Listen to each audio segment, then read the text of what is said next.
The time he got married again, उसके बाद मेरा उनका बॉन्ड टूटा। How old were you at that time? I think I was 12।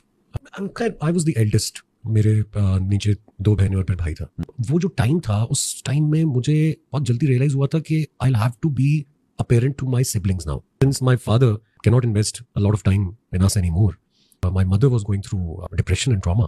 सो कैसे डील करना है, मैं शुरू से ही ना बट साहब पार्ट ऑफ द प्रॉब्लम रहने की कोशिश नहीं करता, पार्ट ऑफ द सोल्यूशन बनने की कोशिश करता हूँ। और वो मुझे रियलाइज हो गया कि यार अच्छा, मेरी बहनों को इस वक्त मेरी ज़रूरत है, मेरे छोटे भाई को भी मेरी ज़रूरत है।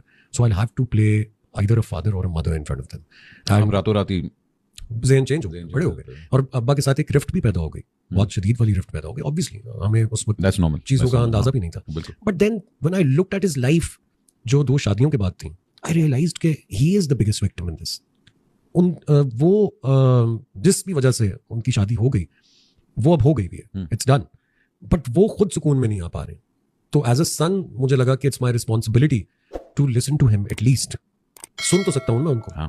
उनकी बात। अगर कोई डिप्रेशन से गुजर रहा है तो आप उसको प्रधान बन के समझाने के बजाय सब उसकी बात सुन लेंगे ना, तो उसका आधा डिप्रेशन उस वक्त के लिए खत्म हो जाएगा। That's the best thing that you can do.